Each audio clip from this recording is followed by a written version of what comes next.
welcome to another episode of A Swift Word. I'm here with Jonny Howson, captain, leader, legend. So, here to ask a few questions, find out what goes on in the wonderful world of Borough and yourself. Yeah. So, obviously, you're a captain. Does it bring any privileges, like a bigger room at away days or away games? No, it doesn't actually. Oh. Should do though, shouldn't it? Should, yeah. Yeah. Or even I think just being the eldest as well sometimes. Yeah, yeah. One of the oldest should get looked after a bit more, but that's gone out of the window. Closest to the lift or something. So Yeah. It'd save you back More going down days off or yeah, stuff well, like yeah. that. Yeah. But Save, no. save going downstairs. Yeah. Michael Carrick's come in, played in a very similar role to yourself, sort of the midfield area. Does it help with him coming in, understanding your role? Does it help at all? Is it sort of... Yeah. I think I've been fortunate enough to play with, to be managed off a few very good midfielders when they was playing. And obviously the manager has probably been the best one for what he's achieved during his playing career. Won the Premier League, Champions League, played at the highest level with the best players in the world. So instantly when he walked through the door, you respect that and you're gonna listen to everything he says, take on board because he's been there and done it. So if he's going to give me some advice that he thinks going to help me or my teammates, it's going to be right because he's been there and done it. Got a t-shirt, literally. And I think for me personally, as you say, we've played similar positions. I know we had a joke about being older, but I think every day is a learning day. You can always learn new stuff, pick up new things, and it might just improve your game by the smallest of margins, or it might even help you out for one game, whatever it may be. And I'm always that way, and that goes right throughout all the staff, whether it's the manager, Woody coming back, the fitness people, even the goalkeeper coach could tell me something, that might help, and we're all here to help each other, and that's how we're going to move forward as a team individually, and I think that's the best way you can be. But as I say, going back to the manager, you're not going to get much more qualified from a playing career than what he's had. So yeah, and really enjoying it at the minute, and we've obviously got off to a good start. We just need to keep that going now. Hopefully after the World Cup's been and gone, we'll carry on and definitely continue winning games. Yeah, that's what obviously the aim is. I'm sure from his point of view was to come in and get off to a good start, and now it's maintaining that. And we've seen as well, certainly how the league is at the minute. Yeah. And this It's goes bizarre, both ways. Of you put a good run together, you're right up and around the playoff places. But flip side is you have a bad result. I remember a couple of weeks ago when we were sitting, close to the bottom table. We were on same wins and same goals as Blackburn, who were second, and it was like, what's going on? Like, so bizarre. And it's been like the Championship's always been known for that, but I think this year in particular, I think it's been probably the closest, because no one's running away with it. No one's properly falling off or anything. So it is very tight, yeah. And obviously it's different this season. We're having a break halfway through as well. So we've had a nice break now, and hopefully, as I say, we can carry on that form just before the break. Did the training intensity drop when you were sort of in the break of the World Cup? Did it sort of drop, or did you still were here at like the normal days that you were?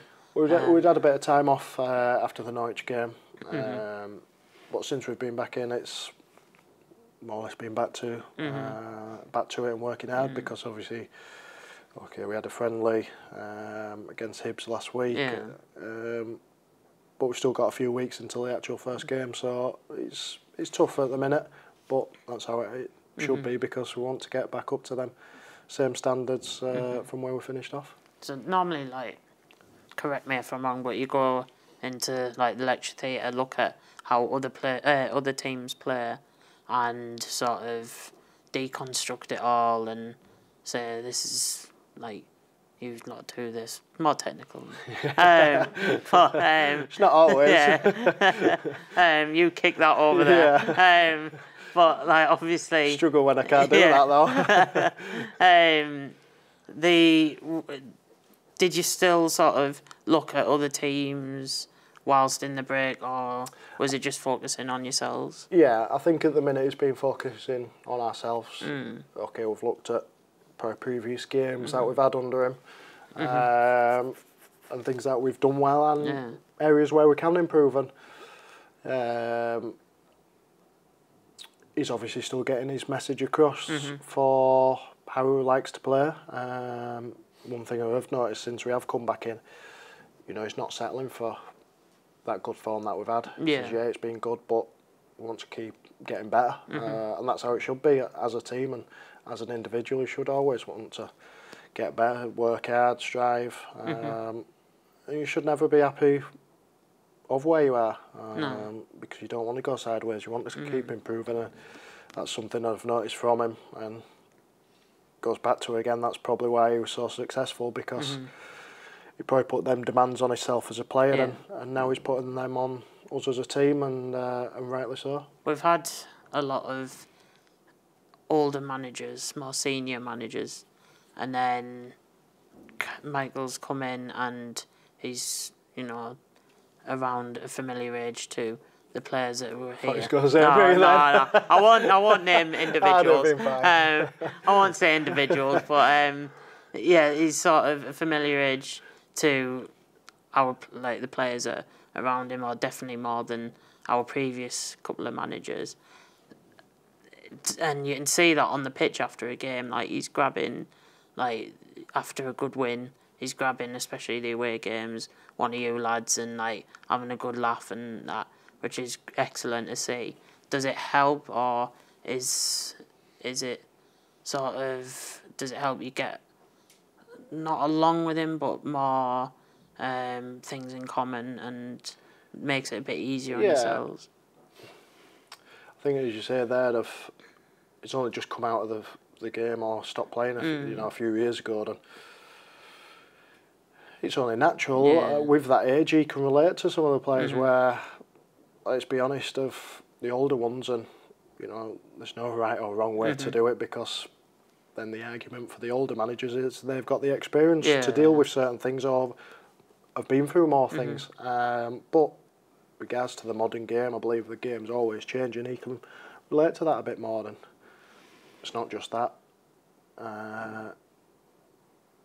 Players change as well, and the core games change, and exactly, and so fast. And that's the same with life. Life changes, life moves on, it goes in different direction, and football's no different to that. And older lads used to say it when I came through, wasn't like that in my day, and that old saying. And you say it to the new lads now. You know what? It's one thing I always think, because of my experience when the older ones used to say that, I don't want to say that too much. You'll fall into old habits. But it is right, but as I say, it goes back to, you've got to go with the time, because times change. Even Juicy tries and gives me a bit of stick with what I wear now, but that's just fashion these days. And who is the worst dress then? Worst dress, players wise. Any. Expand it. We'll go. Might venture into the media department. Worst dress.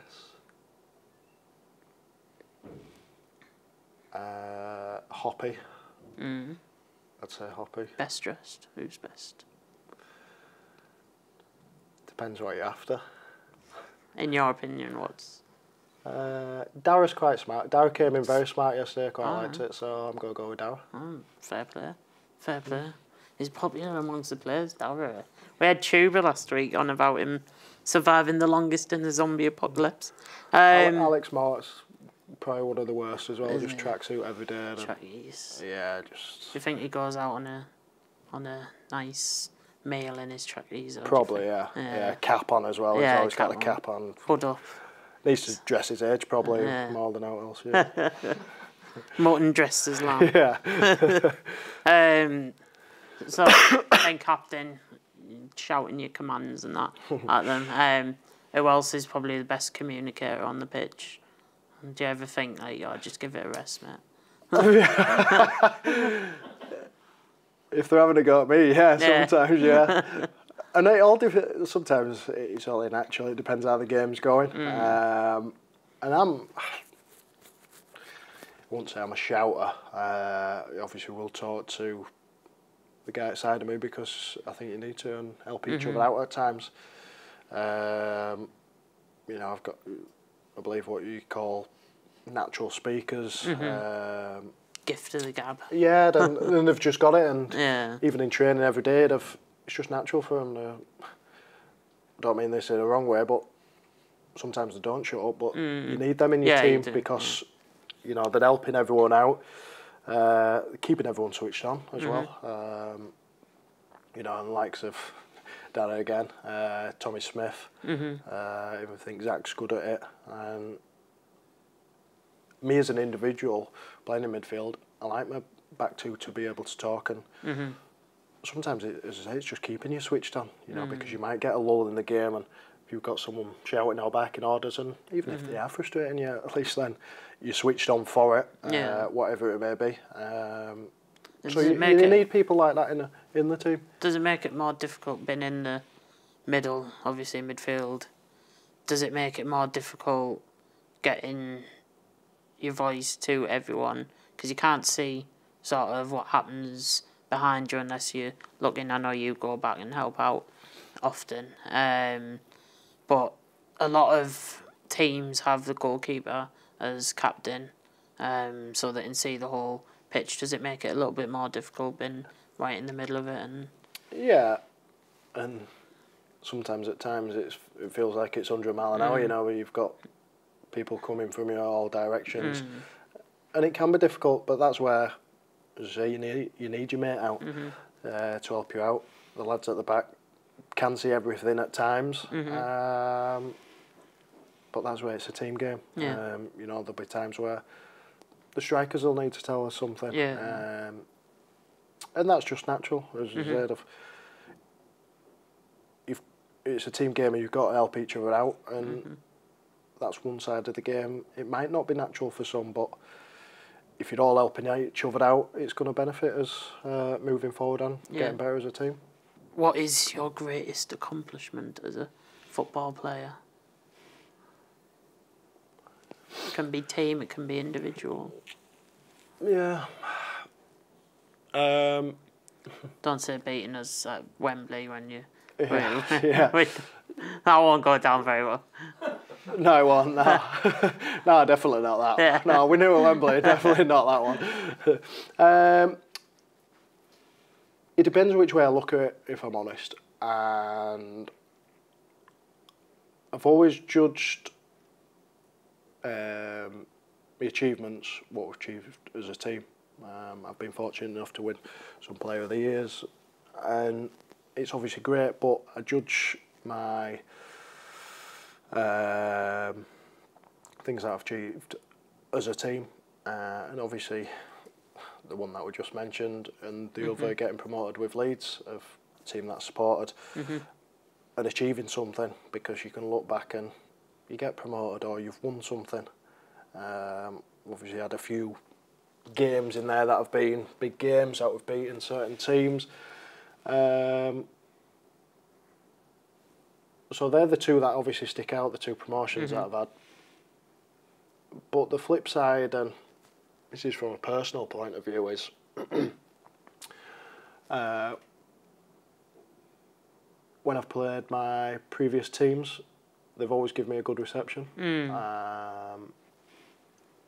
Certainly when I first went back to Elland Road, I was fortunate enough to score, and they applauded me for it, and even after the game.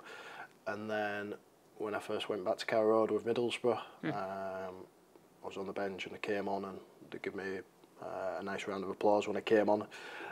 And I look at them for a couple of different reasons. Let's be honest, some people or players can be forgotten. Players can come and go quicker, and for one, like, they've remembered you, but like, you must have done all right when you've been at that team. But also, I look at that and it's a massive respect thing. Yeah. You know, that I could always take, and even now, if someone says I can't run, tackle, pass, whatever it may be, I can take it. But if they question my attitude or my commitment, that'd hurt. And I think going back to that, I always believe fans will appreciate players, irrespective of talent. If you've given it your all for the club and worked hard, they'll always respect that. And that's how I look at it. To go back to a club that you've left for whatever reason and show that bit of appreciation. It was 2 moments that, let's be honest, there's not many jobs in the world that probably can create something like that. And even talking about it, it gets the emotions going, and it is a nice moment. So as a team, the 2 promotions, as individual, going back to my previous clubs. Do you play any other sports or other than football? Well, I've got 3 kids now, so it's the 2 eldest there play football, so a lot of my pastime now is taken up going to watch them, and which I obviously love to bits. And but when I was younger, I used to do a bit of fishing. Well, I used to do quite a lot of fishing, but I used to enjoy to go overnight fishing and things like that. But I obviously don't get really a chance now. A little bit of golf as well. If you're looking tired on the pitch, we know why then.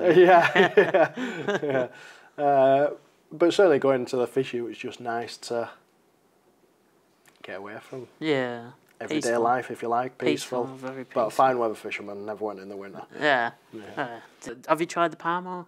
Yeah, a couple of times, A couple of times. It's all right. So. Tuber hadn't. You hadn't? No, fuming. Fuming. That's a good job I said then, isn't it? So, TV series are you watching out at the minute?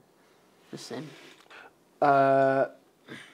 It's Top Gear. Top Gear. Yeah, I love Top Gear. So, new one or? New one, yeah. The one that's, well, it's just stopped now for a little bit for the World Cup, but yeah, it's brilliant, Top Gear. Do you like it better with the old cast or new cast? I liked it with Clarkson, Hammond and May, and then they had a spell with Matt LeBlanc and Chris Evans. They was rubbish. But these guys, I like these. I like Freddie and Paddy before anyway. Down to earth, and they're good. Yeah. Entertainment naturally. Yeah. So, most frustrating game that you've been part of, does any stick There'll out? be a lot if you. How long have you got? Most frustrating. One that springs to mind just straight off was playing Newcastle away one time at St James's Park for Norwich in the Championship, and I think we was 2 of the fancied sides. I think we both just come down.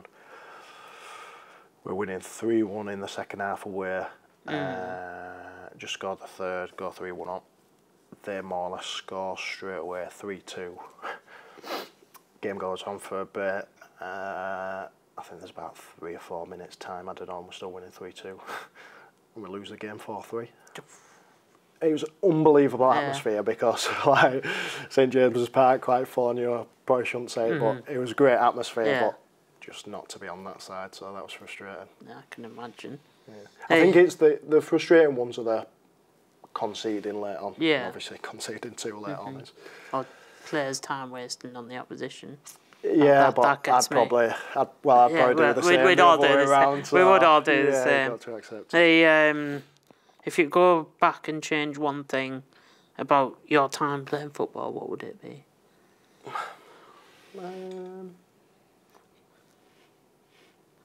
I know what fans will be saying. Don't play for Leeds. But I know it might be easy to say. I don't think I'd change anything. Just because I think